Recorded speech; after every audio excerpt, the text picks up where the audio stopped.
What's good, everybody? Is the channel here? I'm in my somewhat natural habitat. We're chilling. We're out here. But I wanted to talk about something quite important happening. This is basically the beauty of the world that we're getting into. Over the past couple of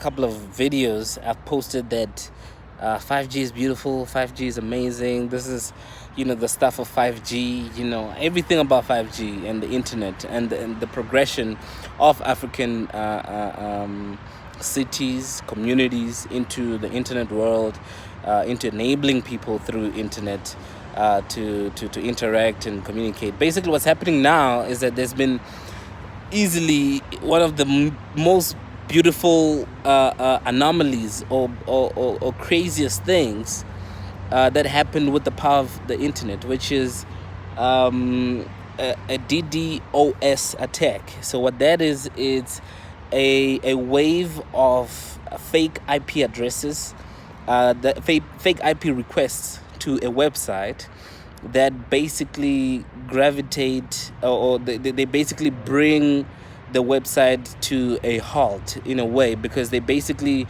tell the server that we want to download the site, and then while it's doing that, they're requesting again, and what then happens is that your normal users start getting a slow speeds. It really gets really slow. If you're logging in, it might take long to respond because the server is responding to a lot of things. Now you can imagine how much traffic they have to really push out in order for that to slow down our banks.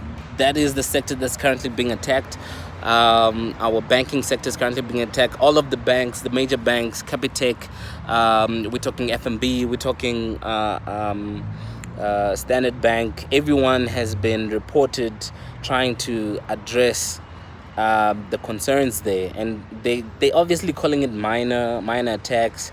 People will have minor issues here and there, but it's a big thing. It's a huge, monumental thing, because there's service interruption. If you wanted to make a payment now, you wouldn't be able to, on some of the banks that are currently still being attacked.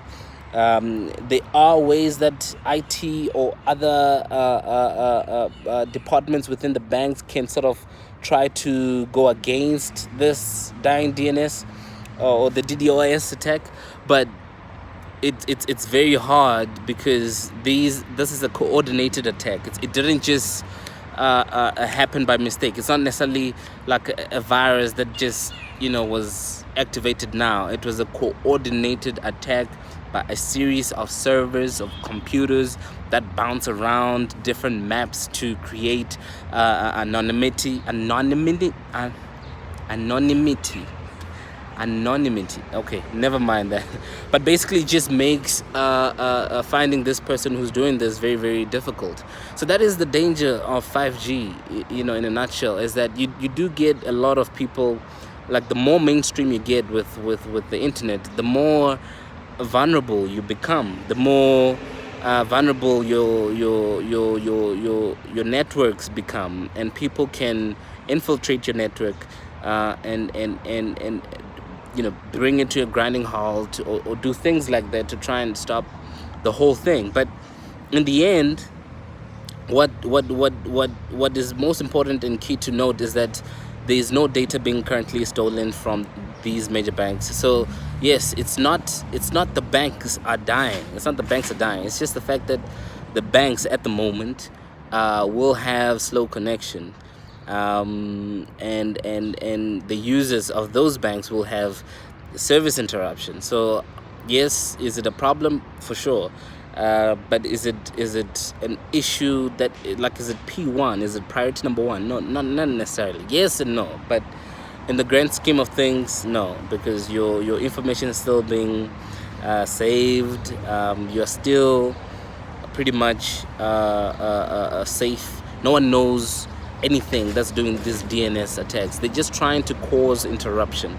The main thing is interruption, and that is what's happening. So I just wanted to really do that little quick video to just talk about this.